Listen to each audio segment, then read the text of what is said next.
Vamos começar a criar a lógica de recuperação da password que nós fizemos no vídeo anterior. Neste caso, criámos a parte visual, onde nós temos aqui I forgot my password, coloco aqui um endereço de e-mail e vou clicar aqui no recover. Okay? Quando faço aqui um recover, temos agora esta lógica toda para avaliar. Neste caso, vamos ter que validar primeiro a existência do username, quer a nível de preenchimento, quer depois também verificar se existe na base de dados.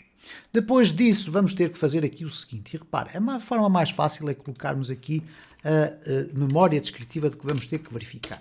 Então, primeiro vamos ter que verificar se, ou melhor, vamos fazer aqui a validação do formulário. Neste caso terá que ser e-mail válido, ok? E preenchido, etc. Tem que ser um e-mail válido e tem que ser requerido. Depois vamos verificar se vamos colocar aqui mais assim, se o usuário existe na base de dados. No caso de não existir, redireciona para Home, para a página inicial. Se existe, o que é que nós vamos ter que fazer? Vamos ter que criar um Perl, adicionar ABD, enviar um e-mail com Perl e apresentar mensagem. Neste caso, a mensagem é indicar para recuperar a sua password, verifique a sua caixa de correio, certo?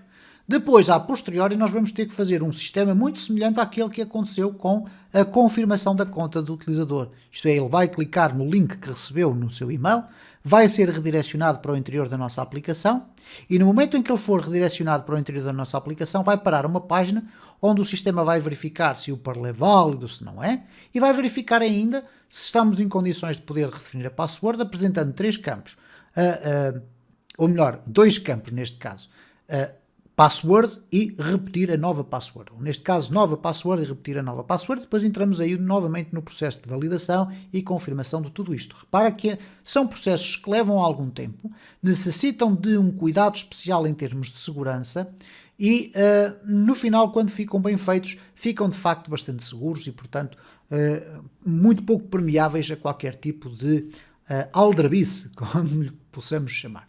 Então o que é que nós vamos fazer aqui? Bom, Recover Password Submit. Nós temos aqui, por exemplo, o Login Submit ou o New User Account Form Submit, neste caso, onde nós fazemos aqui várias verificações. Eu vou inclusive copiar daqui este código todo que aqui está, ok? E aqui até ao User Model. Vou copiar o código e depois vou simplesmente fazer aqui as minhas alterações. Muita atenção quando faz este processo de programação. Porquê? Porque a cópia de código muitas das vezes gera erros, porque depois não vais validar tudo linha a linha e vais acabar por cometer erros. Então eu tenho aqui, por exemplo, vai verificar se é um método que é diferente do post. Portanto, continua a ser válido. Se for diferente do post, ele vai pura e simplesmente voltar para a página inicial. Obviamente que nós temos ali as rotas a controlar isso, é apenas um redobrar da nossa verificação. Agora vamos ao Form Validation. Neste contexto, a única validação que nós temos para fazer é do Text Username. E, para manter a coerência, o Text Username vai manter as mesmas regras. É de preenchimento obrigatório e tem que ser um e-mail válido. Então, tudo isto que aqui está continua válido. Eu vou remover todas as outras validações, porque eu não as tenho, não preciso delas sequer. Agora eu vou aqui verificar se a validação falhou.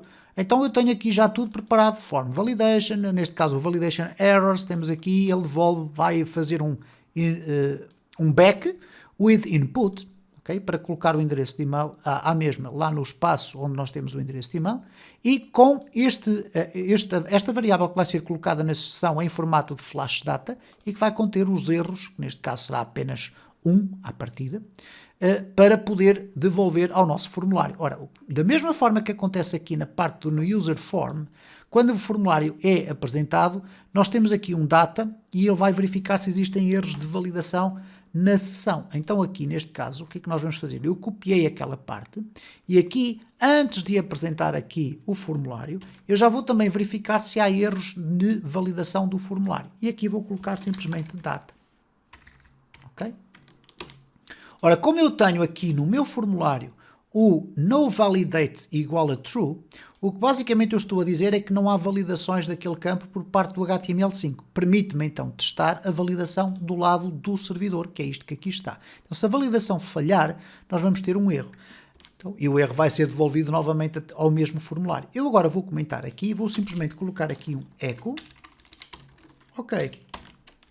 E este echo ok vai me permitir perceber que eu consegui ultrapassar a parte da validação. Vamos aqui regressar.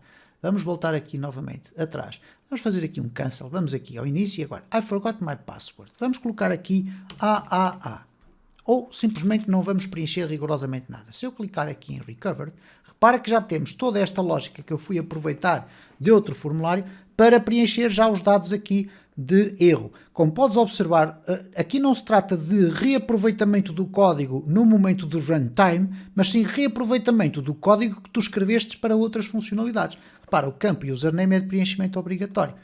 Claro que aqui, obviamente, os textos estão em inglês, aqui deveriam ficar em inglês ou em português. Enfim, percebes a ideia, certo? Eu não sei se não estou aqui a cometer uma gafa em que eu tenho aqui username e password, ou certo? Create new account, está tudo aqui em inglês, praticamente, aqui está em português, mas já percebeste, eu estou a misturar aqui tudo, mas o mais importante são as regras de negócio da nossa aplicação. Então, I forgot my password. Vamos colocar aqui, então, um valor. Neste caso, não é um e-mail. Vamos fazer aqui um recovery, ele diz que o campo username tem que ser um e-mail válido. Então eu vou colocar aqui um e-mail válido, por exemplo este, não significa para já se é um e-mail que está guardado no banco de dados ou na base de dados, vamos fazer recover e nós vamos aqui para o OK.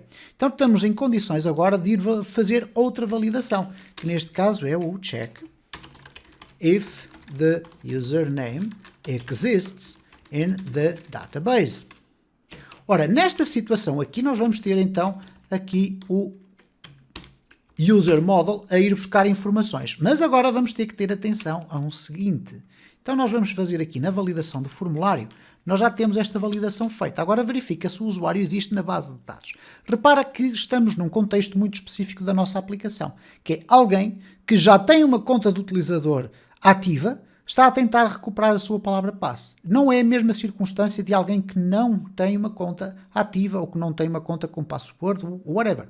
Isto é, então agora, aqui nós vamos ter uma situação muito específica. Eu vou colocar aqui results é igual a user, aqui user, e agora check, vamos colocar aqui check, if user can recover password. Eu quero verificar se o utilizador pode ou não recuperar a sua password. Porquê? Porque eu vou ter que perguntar à minha base de dados se existe o utilizador, que está aqui encriptado, e se ele está ativo. Porque se ele não estiver ativo, significa que foi alguém que registou-se, mas ainda não confirmou a sua conta de utilizador. Então nós não podemos correr este risco, certo? Então aqui o que é que eu vou fazer? Eu vou aqui colocar este método no model. Okay? Então aqui no model eu ainda não tenho este método criado. Vamos colocá-lo aqui, public function. Certo? Ora, este método obviamente vai ter que receber ali um parâmetro, já lá vamos colocar, que neste caso vai ser o username. Então nós vamos ter que passar aqui o username. Ora, o que é o username neste contexto? É o this request get post de text username. Certo? Então nós vamos enviar o request post text username, que nós podemos inclusive depois, se quisermos apresentar aqui desta forma, username é igual assim, ok? Vamos colocar aqui o username desta forma, porque nós podemos querer aproveitar este valor para apresentar logo depois em alguma circunstância, então vamos colocá-lo desta forma. Então aqui os resultados vai ser igual à execução disto. Então vamos aqui verificar no nosso módulo o que é que nós vamos fazer. Neste caso, eu vou copiar aqui já a parte do meu famoso comentário, ok? E o que é que nós vamos ter que fazer aqui já no próximo vídeo desta série? Bom, aqui neste caso nós vamos fazer o seguinte. Check if the user is in conditions to recover password. Que na prática significa o seguinte. Verifica se o usuário tem conta ativa na base de dados. E para isso, para ter a conta ativa, o que é que tem que acontecer? E-mail existe, ativo é igual a 1. Porque se o ativo não for igual a 1, o que significa é que ele registou a conta, mas não confirmou o registro através do clique no e-mail que ele recebeu para confirmar a criação dessa conta. E, portanto, no próximo vídeo nós vamos avançar com o resto do desenvolvimento.